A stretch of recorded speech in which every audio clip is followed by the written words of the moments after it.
नमस्कार. आज आपल्याकडे डेक्कन कॉलेज पदव्युत्तर संस्था आणि रिसर्च इन्स्टिट्यूट डीम्ड युनिव्हर्सिटीचे माजी कुलपती, थोर संशोधक, पुरातत्ववेत्ते, मूर्तिशास्त्र आणि मंदिर स्थापत्याचे गाढे अभ्यासक डॉक्टर गो ब देगलूरकर सर इथे आलेले आहेत. नमस्कार सर. नमस्कार. आपल्याला थोडे प्रश्न विचारायची इच्छा आहे. आपली छोटीशी मुलाखत घ्यावी असं पुण्यश्लोक अहिल्यादेवी होळकर सोलापूर विद्यापीठाने ठरवलेलं आहे. इथल्या मास कम्युनिकेशन विभागातर्फे ही मुलाखत होणार आहे.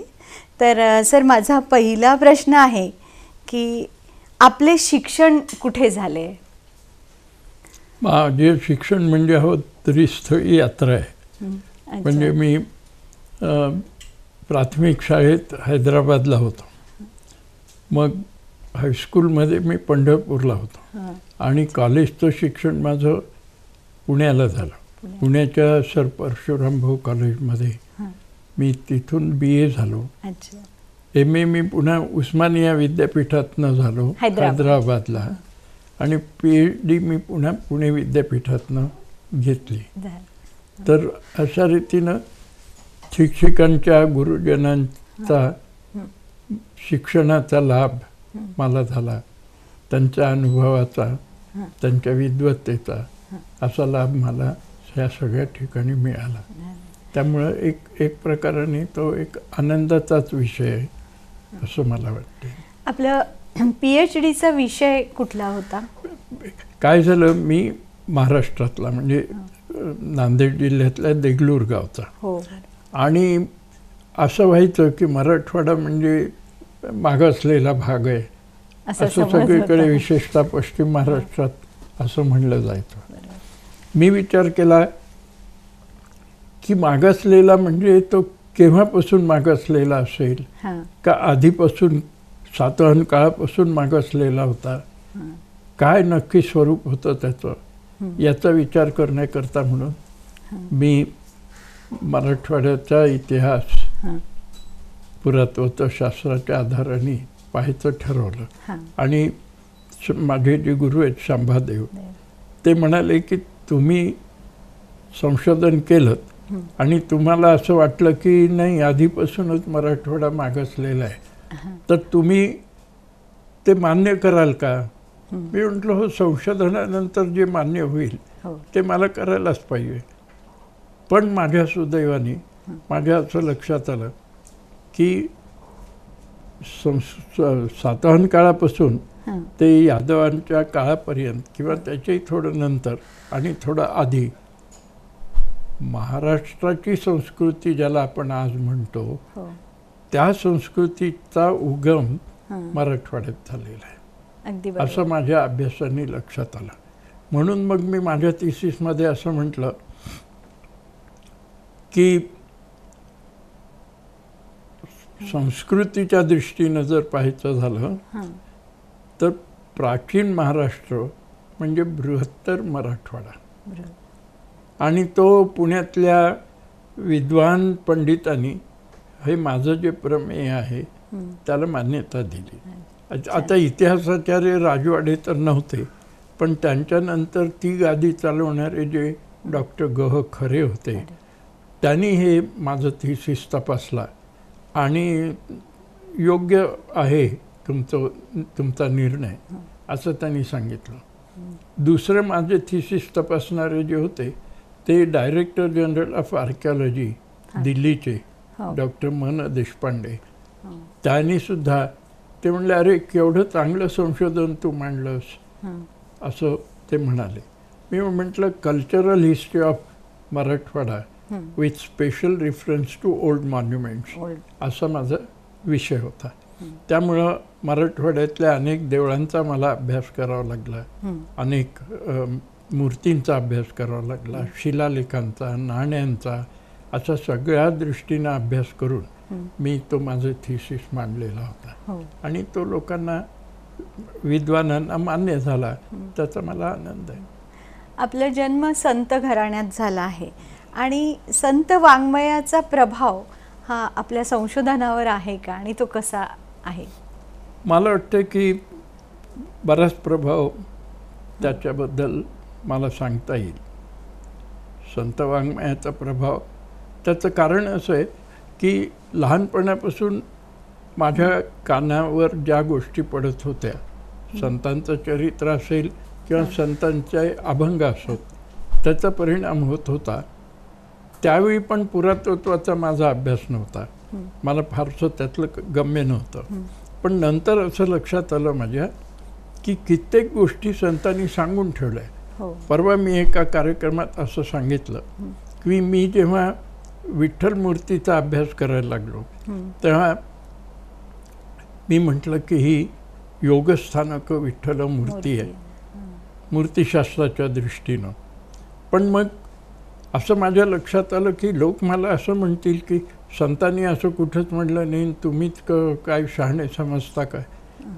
मी विचार केला, अभंगाचा अभ्यास आपण केला नसला तरी आपल्या कानावर काही अभंग आलेले होते. त्यातला एक संत ज्ञानेश्वरांचा अभंग असा आहे की ऐसा हा योगी राजू तो विठ्ठल मजो बाप रखुमादेवीवर. आता विठ्ठल हा योगीराज आहे म्हणजे नावानी संत ज्ञानेश्वरांनी हे म्हटल्यावर मी ज्याला योगीराज म्हणतो, योगस्थानक विठ्ठल, तर ते संतांचं देणं आहे असंच मी म्हणेन. विठ्ठलाबद्दल या विष्णूची एक मूर्ती असते वैकुंठ म्हणून.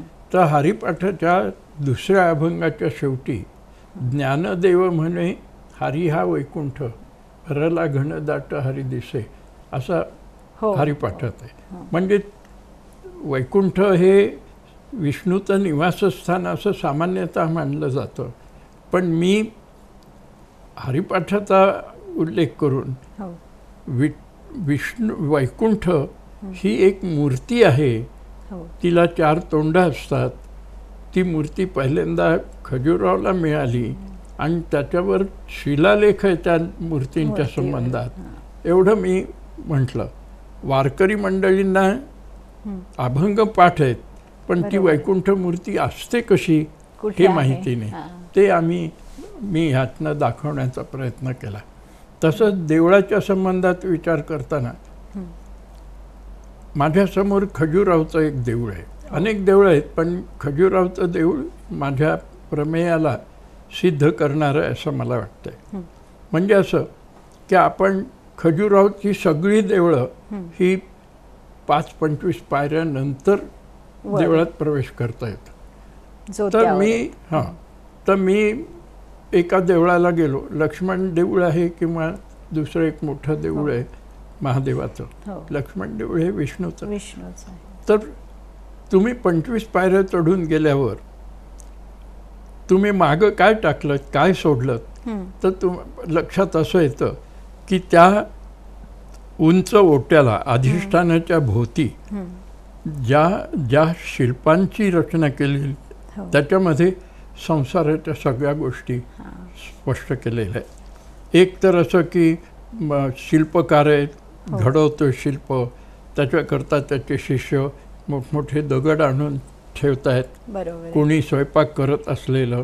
आणि ज्याच्याकरता म्हणून खजुरावच्या देवळाचं आकर्षण सामान्य लोकांना वाटतं ती मैथुन शिल्प जी खजुरावर आहेत.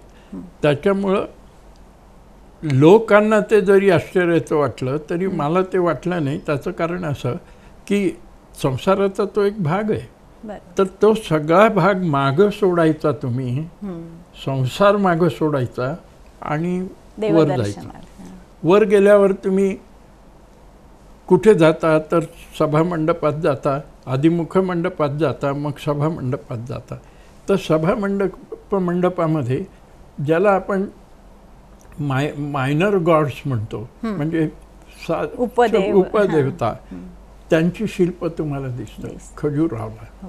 म्हणजे काय झालं, ज्याला संत वाङ्मयामध्ये किंवा हरिपाठामध्ये सुरुवातीलाच आहे, देवाची द्वारी उभा क्षणभरी तेणे मुक्तिचारी साधी आल्या. ह्या 4 मुक्ती तुम्ही समजावून देऊ शकता पण देवळात प्रवेश करताना तुम्ही ह्या मुक्तींचा विचार कसा करू शकता, असा माझ्या मनात विचार आल्यावर हे लक्षात आलं की संसार सोडलेला आहे. हो. तुम्ही सभामंडपात येऊन मायनर देवतांच्या मध्ये, उपदेवतांच्या मध्ये आलात. म्हणजे काय झालं तर तुम्ही सलोकता, ही जी मुक्ती आहे, तुम्ही त्या लोकांमध्ये आलात, संसारात नाही, वरच्या स्तरावरच्या लोकांमध्ये तुम्ही आलात. त्याला सलोकता म्हणतात. मग तुम्ही अंतराळात जाता म्हणजे समीपता, देवाच्या जवळ तुम्ही गेलात. त्याहून पुढे तुम्ही गेलात आणि त्या प्रवेशद्वारात उभे राहिलात गाभाऱ्याच्या. म्हणजे काय काय होतं पहा, तिथं गंगा यमुनेच्या मूर्ती असतात. आणि मंत्रायणी संहितेमध्ये असं म्हटलेलं आहे की गंगेचं स्मरण जरी झालं तरी तुम्ही पवित्र झालात. म्हणजे तुम्ही देवळात जाताना तुम्ही मनाने शरीराने पवित्र झालात, हे गंगेची मूर्ती तुम्हाला सांगते. यमुनेची मूर्ती सांगते की तुम्ही भक्त आहात, कारण यमुना भक्तीचं प्रतीक आहे. तर तुम्ही भक्त आहात म्हणून इथपर्यंत येऊ शकणार. आता पुढे काय होतं, ते द्वारपाल आहेत आजूबाजूला. ते द्वारपाल सांगतात की तुम्ही योग्य आहात का, देवाच्या भेटीला चाललात, तुम्ही योग्य आहेत का, ही तपासणी ते करतात, ते ठरवतात. त्याची एक गंमत तुम्हाला सांगतो. शास्त्रामध्ये असं आहे की गणपती हा द्वारपाल होता, कथेत आहे. त्यांनी शिवाला अडवलं. म्हणजे तुम्ही योग्य माणसाला सोडलं नाही तर तुम्हाला काय पाहिजे, शिरच्छेद. अशीच गोष्ट विष्णूच्याही बाबतीमध्ये झाली. तो एक विष्णूचा अवतार असतो, त्यांनी अडवलेला असतं शिवाला, त्याचे शिवानी मुंडकं तोडलेलं असतं. म्हणजे तात्पर्य काय की ते द्वारपाल आपली बरोबर परीक्षा घेत असतात आणि आपलं कर्तव्य कर्म जे आहे ते सांभाळत असतात. असं झालं. आता तुम्हाला हे माहिती असेल, कारण आपण हे शिकवता हा विषय, की गाभाऱ्याचा जो उंबरठा असतो त्या उंबरठ्यावर कीर्तिमुख असतं.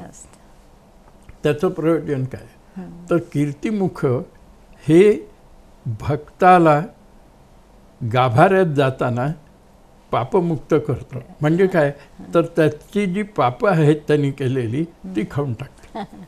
आणि मग तुम्हाला उंबरठ्याचं एक प्रयोजन आहे. उंबरठा ओलांडणं ही मराठी भाषेमध्ये आपण जे म्हणतो त्याला महत्त्व आहे.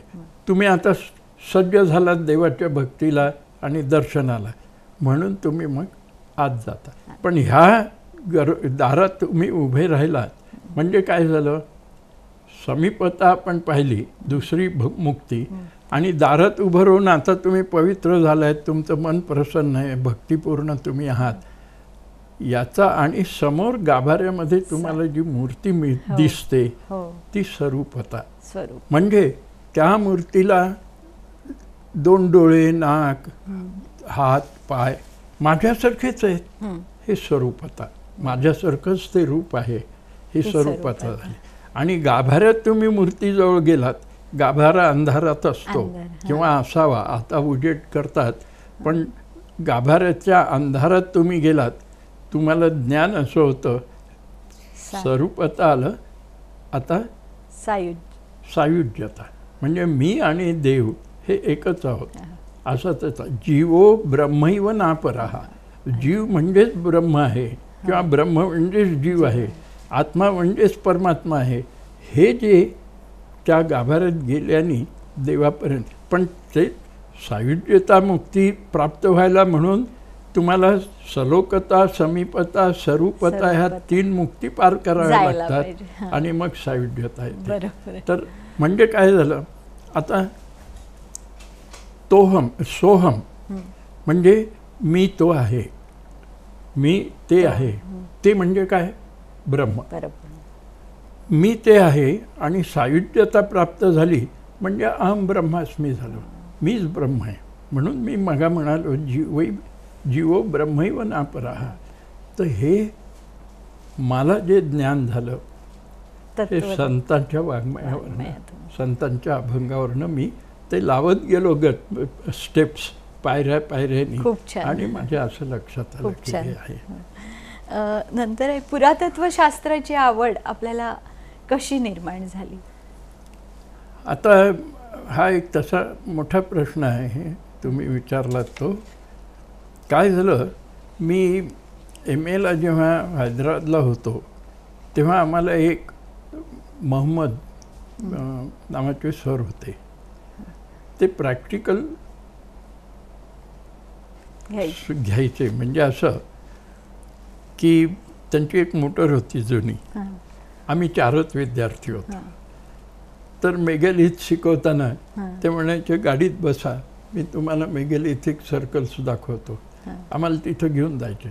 मग तिथं मॅनव्हील्स असतील, पॅरलल्स असतील आणि सर्कल्स आहेत, केर्न्स आहेत, ते आम्हाला प्रत्यक्ष दाखवत असत. मला असं वाटायचं आणि सांगायचे त्याचं तत्त्वज्ञान की बा इसवी सन पूर्व 7व्या शतकात ही माणसं होती वगैरे वगैरे. मी म्हटलं की इतिहास लोकांनी लिहिलेला आपण सांगत बसतो, त्याच्यापेक्षा आपण उत्खनन करून जर इतिहास पुढे आणला तर ती गोष्ट चांगली होईल. म्हणून मग मी पुरातत्वशास्त्राकडे वळलो. खूप छान. हां, आपण उत्खनन कुठे कुठे केलेली आहेत आणि तिथला अनुभव कसा आहे आपला? हां, एक तर काय, आम्ही सगळी डेक्कन कॉलेजची माणसं, आम्ही त्यावेळी नागपूरला होतो तरी सुद्धा डॉक्टर देव माझे जे गुरु, ते डेक्कन कॉलेजचे मोठे हे, आणि त्यांनी अनेक उत्खननं डॉक्टर सांकलियाच्या बरोबर केली. आणि महत्त्व त्याचं असं आहे की त्या सगळ्या जवळजवळ 25 उत्खननाचे रिपोर्ट सगळे डॉक्टर देवांनी लिहिलेले, आतापासून इथपर्यंत. सांकलिया फक्त 1 किंवा 2 पानाची प्रस्तावना देत असत. त्यांच्याकडे मला काम करायची संधी मिळाली नागपूरला असताना. आणि नागपूरला लोकांना पुरातत्वशास्त्र, उत्खनन हे फारसं माहिती नव्हतं. ASIने काही पुरातत्व उत्खननं केली तिथं, उदाहरणार्थ जुना पाणीला केलं, पण ते पुरेसं नव्हतं आणि फार जुन्या काळी केलेलं होतं. मग आम्ही उत्खननं तिथे डॉक्टर देवांच्या मार्गदर्शनाखाली करायला लागलो. तेव्हा एक जागृती निर्माण झाल्यासारखी झाली. विशेषतः आम्ही माहूरझरीला जेव्हा उत्खनन केलं तेव्हा आम्हाला ते एक जोडपं मिळालं, हाडाचे 2 सापळे मिळाले. त्यातला एका सापळ्याचं पेल्विक बोन हे मोठं दिसलं आम्हाला. ते स्त्रीचं असेल असं वाटलं. पण ही बातमी पसरल्यावर झुंडीच्या झुंडी लोकांच्या तिथं येऊन पाहायला लागल्या. गंमत अशी की लोक म्हणाले की पुरुष आहे आणि बाई आहे, म्हणजे ती सती गेली होती का? म्हटलं पुरातत्वशास्त्रात त्याचा संबंध येत नाही. प्रत्यक्ष घटना घडली, त्याची नोंद असेल तर आम्ही ते म्हणणार. कारण त्या काळामध्ये, म्हणजे इसवी सनाच्या 7व्या-8व्या इसवी सन पूर्वीच्या त्या काळामध्ये, स्त्री समजा आधी गेली पत्नी तर तिच्याच ह्याच्यात बरोबर पुरुष नंतर मेलेला असला तर त्याला पुरलं जात असे, किंवा व्हायचे वर्षा. तर अशा पद्धतीनं त्याचा निकाल आपण लावायला लागतो. आणि तिथे मोहनजोदारो, आपल्या माहूरझरीला बीड्स खूप मिळायचे, निरनिळ्या प्रकारचे, चाल्सेडोनी आहे, इंद्रनीलमणी आहे, सेमी प्रेशियस. तर आम्ही गावकऱ्याला, आमची पद्धत अशी होती, ती सांकलियानी घालून दिलेली की उत्खनन झाल्यावर, संपल्यावर त्या उत्खननात मिळालेल्या वस्तूंचं प्रदर्शन तिथंच करायचं, म्हणजे गावकऱ्यांनाही कळेल की आपलं गाव किती महत्त्वाचं आहे. तर आम्ही तसं केल्यावर लोक म्हणाले आमच्या घरी खूप आहेत मणी, आम्ही गोळा करून ठेवू. म्हणलं आणून दे. ओंजळीने त्यांनी मणी आणून दिले, प्रेशियस स्टोन्स. मग आम्ही, म्हणजे आम्ही जे उत्खनन केलं ते मेगॅलिथचं होतं. 3-4 ठिकाणी केलं, माहूरझरीला केलं, त्या वर्ध्याजवळ केलं, अनेक भागीमोरीला केलं. भागीमोरीला उत्खनन मी स्वतः केलं होतं. रायपूर म्हणून एक ठिकाण आहे, हिंगणे, तिथेही मी मेघालयचं उत्खनन केलं होतं. पण नागपूर विभागाने मांडळला उत्खनन केलं. तर तिथं इसवी सनाच्या 4-5व्या शतकातल्या वेगवेगळ्या प्रकारच्या मूर्ती आम्हाला मिळाल्या. त्या मूर्तिशास्त्रामध्ये भर घालणारे ठरल्या. तेव्हा ते उत्खनन खूप महत्त्वाचं असं वाटलं आम्हाला. दुसरं, त्याच्याही आधी पवनीचं उत्खनन डॉक्टर देव आणि ASIच्या जगतपती जोशींनी केलं. त्यात आमचा सहभाग होता. आणि तिथे असं लक्षात आलं, आमच्या मोठमोठे स्तूप 2 आम्हाला तिथं मिळाले. आणि एक तर गंमत सांगतो तुम्हाला, त्या स्तूपाच्या बाजूला 2 शिल्पाकृती मिळाल्या. त्या बहुतेक त्या स्तूपाच्या भोवती जो कठडा असतो, वेदिका असते, त्याच्या बाजूला 2 बाजूला 2 असे ठेवलेले असावेत बहुतेक. ते इसवी सन पूर्व 2ऱ्या शतकातले. एका आहे शिळेवर तर बुद्धाची पादुका ठेवलेल्या आहेत. सिंहासनावर भगवान बुद्ध बसलेले आहेत. सिंबॉलिक आहे, प्रतिकात्मक आहे. आणि नागमुचलिंद नावाचं शिल्पही कोरलेलं आहे. म्हणजे नागमुचलिंद नावाच्या नागानी त्यांच्या डोकीवर छाया धरलेली होता. तर ते उत्खनन पाहायला आलचीन आले होते. तर त्या आलचींनी आम्हाला म्हटलं, गमतीनंच अर्थात, ते म्हणाले तुम्हाला 2 मिळाले तर एक आम्हाला द्या, आम्ही लंडनला नेऊन ठेवतो. तर म्हटलं तसं नाही करता येणार. का नाही करता? तुम्ही एक जर आम्हाला दिलं तर आम्ही तुम्हाला अमुक इतके पैसे देऊ, त्याच्यात तुम्हाला 10 एक्सकर्शन्स करता येतील. मग म्हटलं पैसा करता ही वस्तू आम्ही एवढ्या महत्त्वाची तुम्हाला देणं अवघड आहे, आम्ही काही ती देणार नाही. असा एक किस्सा घडला. मग आम्ही मराठवाडा विद्यापीठाच्या तर्फे भोकरदनला उत्खनन केलं. आणि मी मघा सांगितल्याप्रमाणे उत्खनन संपलं की आम्ही ते प्रदर्शन करायचे. मौज अशी की इसवी सन पूर्व 2ऱ्या शतकात भोकरदनची मंडळी ही सांचीला जात असत आणि सांचीला काही दान वगैरे करत असत.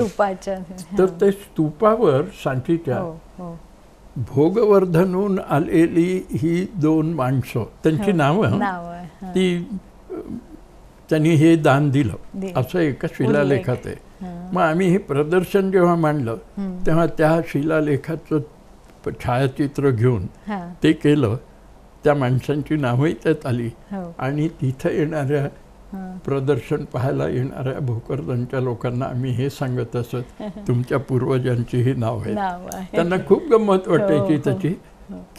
बरं, तो पुरावा आहे स्पष्ट शिलालेखात मिळाला. मला वाटतं तेरची पण नाव आहे. तेरची पण तेरची, हां, तुम्ही उत्खनन तेरचं तुम्ही केल्यामुळं तुम्हाला अधिक माहिती, पण त्यांची नाव आहे. भोकरदनला काय झालं, एक मला हस्तिदंती शिल्प मिळालं स्त्रीचं. असं लक्षात आलं ते पाहताना, अभ्यासताना. डॉक्टर देवांशी मी बोलत होतो तर ते म्हणाले की पॉम्पीच्या उत्खननात अशी एक शिल्प असं मिळालं. म्हणून मी फोगेलचा रिपोर्ट वाचत होतो त्या संबंधातला. तर त्यांनी लिहिलं होतं की इसवी सन 78 नुसतं 78 त्यावेळी पॉम्पीला भूकंप झाला.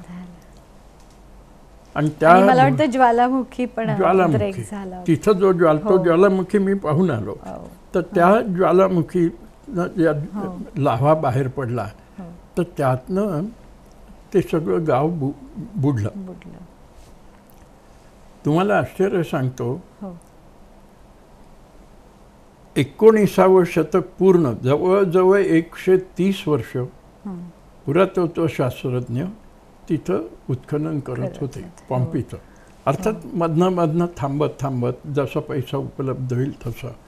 आणि त्यांना ही भावली मिळाली स्त्री प्रतिमा हस्तिदंताची. ती जेव्हा मी पाहिली तेव्हा मी म्हटलं की ती आणि ही जुळ्या बहिणी असाव्या. आणि मी जेव्हा नापोलीला गेलो इटलीमध्ये तेव्हा तिथल्या म्युझियमच्या डायरेक्टर बाईंना भेटलो. माझं कार्ड त्यांना दिलं. त्या म्हणल्या की या स्त्री शिल्पावर लिहिलेले तुम्ही देगलूरकर का? मी म्हटलं हो वा, मला ते भाग्य मिळालं. पण ते उत्खननामुळं किती गोष्टी आपल्या लक्षात येतात. त्या काळचा समाज, त्या काळचं वागणं, त्या काळची कला, एवढ्या गोष्टी त्यातनं मिळतात. वस्त्र अलंकार ह्या सगळ्या गोष्टी कळतात आणि लक्षात येतं समृद्धता त्यावेळी किती होती. हस्तिदंती आहे ते सगळं. हो, ती आरशाची मूठ असावी असं. असं आहे. आणि दोन्ही म्हणजे पॉम्पेची ती बाहुली आणि इथली दोन्ही सारख्या, त्यांच्या पायातले पादवाला किंवा दोन असिस्टंट बाजूला आहे, ते दोन्हीकडे दिसत आहे. ते बरोबर, तुमचं म्हणणं बरोबर आहे. तर काय होतं हे पाहताना सगळं फोगेलनी काय लिहिलं होतं की ही मूर्ती भारतातनं आली हे नक्की, पण कुठून आली हे आम्हाला माहिती नाही. मग आम्ही म्हटलं की भोकरदनला तो एक वर्कशॉपच होता आणि तिथं ही, कारण उज्जैन भोकरदन ट्रेड रूटवर ते असल्यामुळं ती पॉम्पीला गेली. तर म्हटलं ही सातवाहन काळातली मूर्ती आहे आणि ही इथे घडवलेली आहे. म्हणजे ती पॉम्पीची मूर्ती महाराष्ट्रातनं भोकरदन गेली. तेरला पण बऱ्याच मिळालेल्या आहेत तशा मूर्ती, पण थोडं स्वरूप जरा वेगळं आहे म्हणजे या दोघीपेक्षा. होय होय होय, पण चांगले आहेत. तेरच्या मूर्ती सुद्धा चांगल्या आहेत. त्याला लक्ष्मी म्हणून पुरातत्वज्ञ म्हणतात. बरोबर आहे. सर, आपलं मूर्तीशास्त्रामधलं योगदान खूप मोठं आहे आणि विशेष असे म्हणजे तत्वज्ञान आणि मूर्ती यांची सांगड नेहमी घातली जाते किंवा तत्वज्ञानावरच मूर्ती आधारित असतात.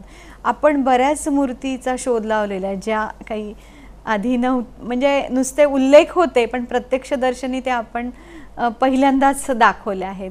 त्याच्याविषयी थोडंसं सांगा. होय, ते तर खूप सांगण्यासारखं आहे. मी पण थोडक्यात सांगतो तुम्हाला. पहिला शोध मूर्तीशास्त्राचा एक विशेष मूर्तींचा मला लावता आला तो अन्व म्हणून जे गाव आहे अजिंठ्याला जाताना, तिथल्या देवळाचं निरीक्षण करताना आधीच आपल्याकडे काय पद्धत असते की आधी त्याच्यावर लिहिलेल्या लोकांनी वाचायचं ते आणि त्याच्यावर विश्वास ठेवायचा. आम्ही असाच विश्वास ठेवला आणि ते शिवाचं देऊळ आहे, कारण गाभाऱ्यात शिवलिंग आहे. पण जेव्हा माझं मूर्तीशास्त्रावरचा अभ्यास म्हणा किंवा ध्यास म्हणा विशेष स्वरूपाने यायला लागला, तेव्हा जेव्हा मी पुन्हा अन्वयाला गेलो, तेव्हा त्या मंडोवरावरच्या म्हणजे बाह्य भिंतीवरच्या मूर्ती पाहताना माझ्या लक्षात असं आलं की त्या सगळ्या वैष्णव मूर्ती आहेत. म्हणजे केशव नारायण माधव हे जसे, तर ह्या स्त्रिया आहेत. पण केशवच्या हातात ज्या पद्धतीनं आयुध असतात, त्याचा क्रम पद्म, शंख, चक्र आणि गदा, तसं त्याच्या खाली जी मूर्ती कोरलेली आहे ती त्या केशवाची शक्ती असणार, नारायणाची शक्ती, गोविंदाची शक्ती. पण एवढं म्हणून चालत नाही. याचा पुरावा काही आहे का? तर काही ग्रंथच असे मिळाले की ज्याच्यामध्ये या केशव नारायण माधवाच्या शक्तींची नावं आलेली आहेत. मग लक्षात आलं माझ्या की केशवाची शक्ती कीर्ती, नारायणाची कांती, गोविंदाची तुष्टी, अमुक तमुक असं. तर असे मला 24 नावं आणि 24 शक्ती ह्या मिळाल्या. त्याचा अर्थही मी लावला माझ्या एका लेखामध्ये. तर ही मोठी उपलब्धी आहे, कारण अशा शक्तींचं शिल्पांकन फक्त अन्वयाला आहे, म्हणजे महाराष्ट्रात आहे, भारतात कुठेही नाही. दुसरी एक मूर्ती मी पाहिली, ती आहे सगळ्यांना माहीत असलेली, पण काय मूर्तींचा अभ्यास करताना आयडेंटिफिकेशन, डिस्क्रिप्शन आणि इंटरप्रिटेशन म्हणजे मूर्तीची ओळख, तिचा परिचय आणि अर्थबोधन या दृष्टीनं विचार करावा लागतो. तेव्हा मूर्ती तुम्हाला दिसली, तिचा उद्देश काय हे पाहावं लागतं. तर मला असं लक्षात आलं की आधी जी मूर्ती होती प्राचीन काळामध्ये, थोडक्यात सांगतो, ती नराकार आहे, माणसाच्या आकाराची, 2 हात आहेत, 2 पाय आहेत हां. कारण त्याच्यापेक्षा उन्नत किंवा डेव्हलप झालेले प्राणी दुसरा कोणता नाही. मग देवाला जर रूप द्यायचं झालं तर कोणतं द्यायचं, म्हणून मग मानव आकार त्याला दिला. पण तेवढ्यावर भक्ताचं समाधान होत नाही. तो म्हणतो माझ्यासारखाच आहे देव माझं, मग पूजा काय करायची. म्हणून मग त्याला 2 हात 4 हात 8 हात असे दिले. म्हणजे तो सुराकार झाला. सुराकार कशी प्रगती होत जाते सांगतो. सुराकार पाहून झाल्यावर मग आम्हाला असं म्हणजे भक्तांना असं वाटायला लागलं इथपर्यंत ठीक आहे, पुढे काय. तो विश्वाकार, सगळे देव त्यात आले. पुढे मी एक पायरी गेलो आणि मी असं म्हटलं की दुसरी जी पायरी आहे शेवटची ती तत्वाकाराची. म्हणजे मूर्ती पाहिल्यावर तुम्हाला कोणतं तरी तत्वज्ञान त्यातनं दिसलं पाहिजे. मग मी चतुष्पाद सदाशिवाची मूर्ती जी मार्कंडी लायन खजुराला आहे, तर ती चतुष्पाद सदाशिवाची मूर्ती म्हणजे शैव सिद्धांत दृश्य करणं. जसं मगा बोलताना आपण वैकुंठाचा उल्लेख केला, तर वैकुंठाची मूर्ती म्हणजे पांचरत्र तत्वज्ञान आहे. तर म्हणून अशा मूर्तींना म्हणजे नादंत शिवाचं जे नृत्य आहे ज्याला नादंत म्हणतात ते सुद्धा, त्या अशा मूर्तींना मी तत्वाकार म्हणायला. पण तत्वाकार तत्व कोणतं तर ब्रह्मन. म्हणजे पुन्हा आपण निराकारावर आलो. तर सुरुवातीला निराकार जे पाषाणखंडाची पूजा करत असत मनुष्याकार येण्याच्या आधी, नराकार येण्याच्या आधी, तर तो निराकार आहे, पाषाणखंड आहे. आणि आता तत्वाकार झाल्यावर आम्हाला ब्रह्माची आठवण झाली, म्हणजे हे निराकार झालं. म्हणजे असं झालं की शब्दशः निराकार ते तत्वशः निराकार इथपर्यंत आम्ही मूर्तीशास्त्राच्या ह्याच्यात आलो.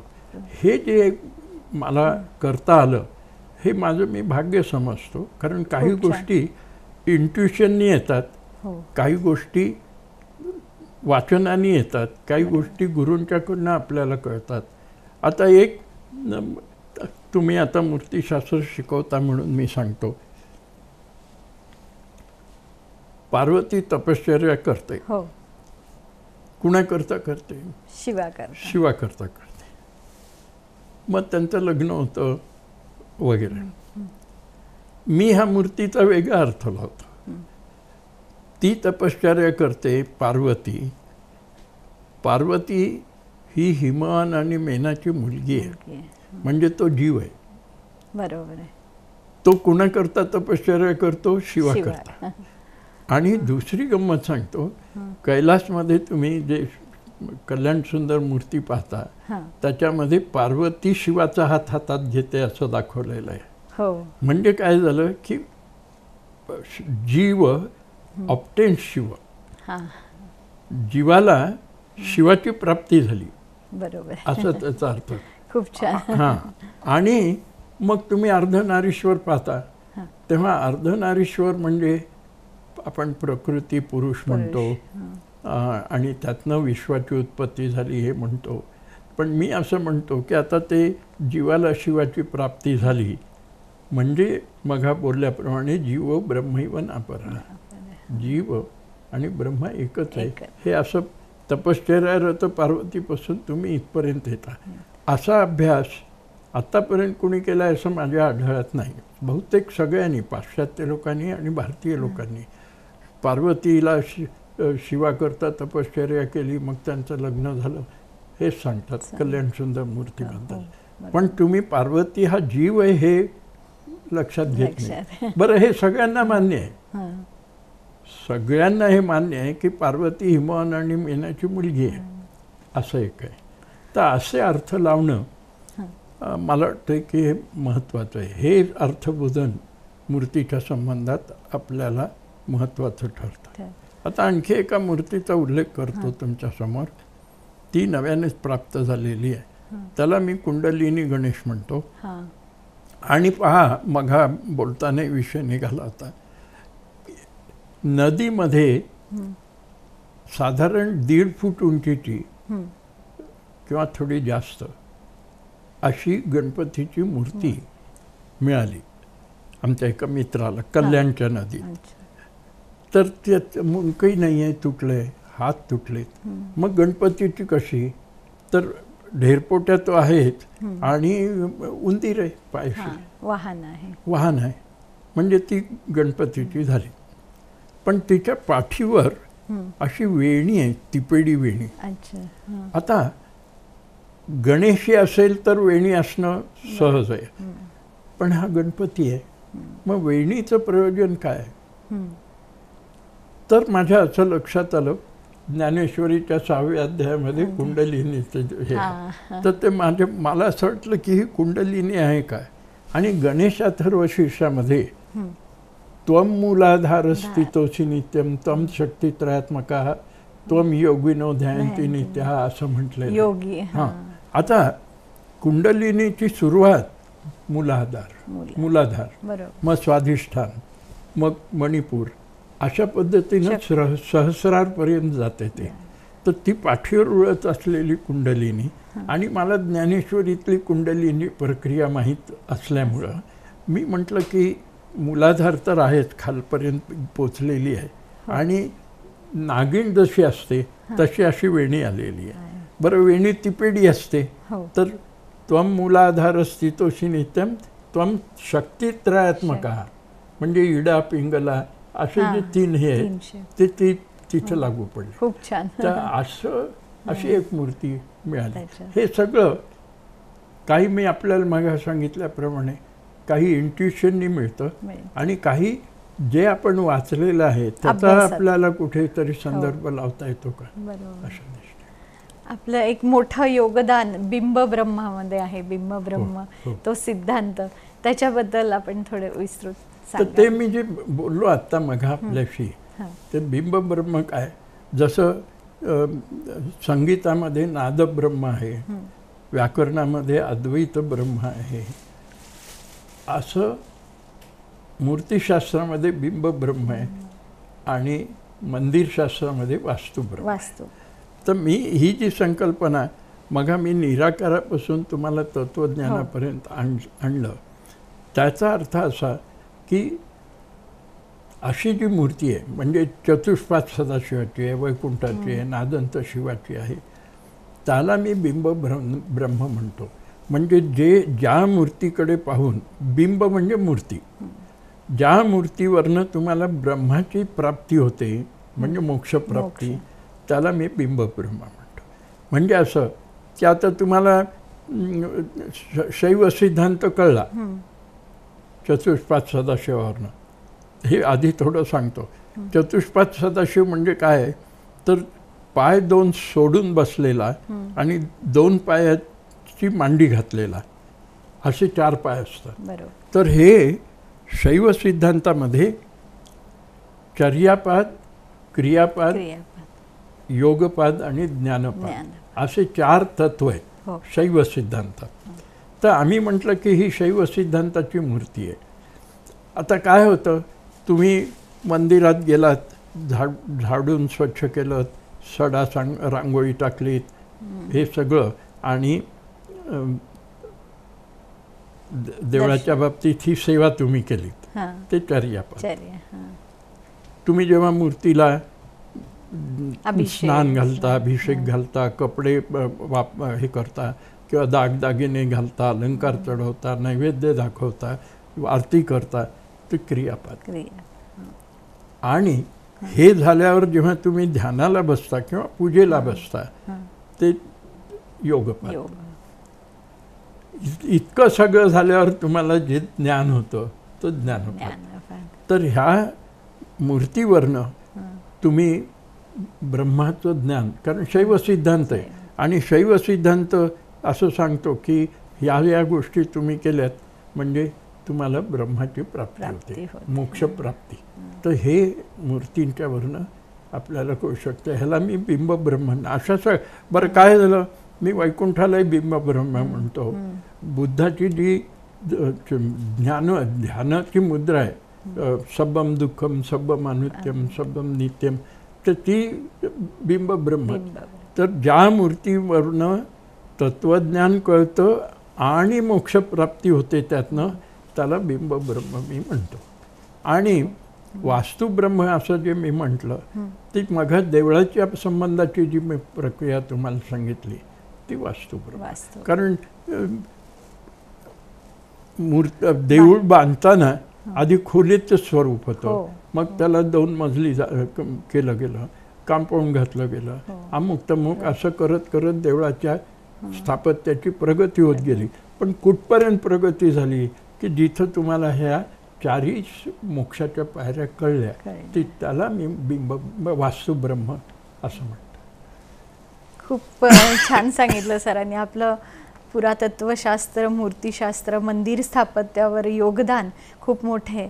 सर, मला अजून एक प्रश्न विचारायचा आहे की आज वयाच्या 88 वय आपलं चालू आहे आणि आपण अजूनही टागोर फेलोशिपवर काम करताय आणि मला वाटतं आठवड्यातून 3-4 दिवस आपण डेक्कन कॉलेजच्या ग्रंथालयात जाता. या सगळ्या कामाचं आणि जी आपली ती चित्तवृत्ती म्हणावं लागेल, त्याचं रहस्य काय? नाही, आता प्रकृतीच्या दृष्टीनं म्हणाल तर ती देवाची कृपा आहे असं मी मानतो. कामाच्या दृष्टीनं म्हणाल तर तो एक ध्यास असतो की आता मला मूर्तीचा अंतरंग मला कळायला लागलं, असा विचार माझ्या मनात आल्यावर मी माझी ओढ तिकडं लागलेली असते. आणि मग ठरवतो आपण किंवा नाही, नवीन नवीन ग्रंथ वाचले पाहिजेत, ते काय म्हणतात ते पाहिलं पाहिजे, तुलना केली पाहिजे. मी आत्ता तुम्हाला काही मूर्तींची उदाहरणं दिली, तर असा अभ्यास कोणी आधी केला आहे का बाबा? केला असेल तर मग आपण आणखी दुसरीकडनं त्याचा अभ्यास करायचा. आता तुम्हाला सांगतो, एक ड्युबो नावाचा फ्रेंच गृहस्थ आला होता. त्यांनी भारतातल्या कानाकोपऱ्यातनं मूर्ती गोळा केल्या फक्त गणेशाच्या, आणि 2000 मूर्तीवर त्यांनी एक ग्रंथ लिहिला. मग मी तो पाहणं आवश्यक आहे की माझी ही जी कुंडलिनी गणेश आहे हे याच्यात आली आहे का? नाही. मग मला वाटतं की मग ह्याच्यावर मी लिहिलं पाहिजे, ती जगाच्या समोर आणली पाहिजे. आणि जसं जसं मूर्तींचं अंतरंग तुम्हाला उलगडता यायला लागलं अर्थबोधन म्हणून, आपोआप तुमचा उत्साह वाढतो आणि मग तुम्ही कामाला लागता. आता ते टागोर नॅशनल फेलोशिपचं काम माझं संपलेलं आहे. त्यामध्ये अनेक मूर्तींचा मी पुनर्विचार केलेला आहे. आता तुम्हाला सांगतो, लेणीत 14व्या लेणीत कैलासमध्ये एक मूर्ती आहे. सगळ्यांनी त्याला म्हटलं की ही गजलक्ष्मीची मूर्ती आहे. मी म्हटलं की गजलक्ष्मीची असेल तर इकडे बलराम आणि कृष्ण का आहेत? हाती अभिषेक घालता येते, ठीक आहे, पण बलराम आणि श्रीकृष्ण का?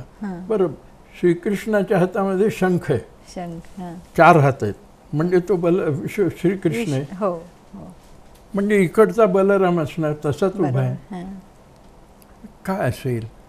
मग मला ती भागवतामध्ये आलेली कृष्ण जन्माची कथा माझ्या मनात येते आणि मी म्हणतो की असं असेल, ही योगमाया आहे. आणि योगमाया ही यादव कुळाची अधिष्ठात्री देवता आहे, कुलदेवता आहे. म्हणून बलराम आणि श्रीकृष्ण तिला अभिषेक घालतात. मग ती मधली मूर्ती कुणाची आहे? मग ती एकनाम अंशाची आहे. असा त्याचा अर्थ मी केला. आता तुम्ही वेरूळवरची, म्हणजे माझं सुद्धा पुस्तक आणि अनेकांची पुस्तकं वेरूळवरची पहा, सगळ्यांनी त्याला गजलक्ष्मी असं म्हटलेलं आहे. पण मला हे कळल्याबरोबर माझी दृष्टी बदलली. मी म्हटलं मग अजून कोण कोण लोक असे आहेत, तर म्हणजे देवता अशा आहेत. तर अंजनेरीला एक मूर्ती मिळाली, तिलाही गजलक्ष्मी म्हणायला लागले लोक, पण ती गजदुर्गा आहे. कारण बाजूला सिंह. अशा अभिषेकाच्या मूर्ती मग मिळायला लागली. म्हणजे एक मूर्ती तुम्हाला दिसली अशा प्रकारची म्हणून की मग तुमचं लक्ष त्याचा अर्थबोध करण्याकडे जातो जातो. आणि हां. आणि प्राप्ती अशा होते, ज्ञानप्राप्ती. सर, आपणाला उत्तम आरोग्य संपन्न उदंड आयुष्य लाभावं ही ईश्वरचरणी प्रार्थना. धन्यवाद. आपण इथे आलात आणि खूप छान अशी आपण मुलाखत दिली आणि आमच्या ज्ञानात त्यामुळे भर पडणार आहे. त्याबद्दल मी आपली आभारी आहे. धन्यवाद. आमचं म्हणणं तुमचाही अभ्यास असाच वाढावा आणि तुम्ही ह्यात पारंगत व्हावं ही आमची इच्छा आहे.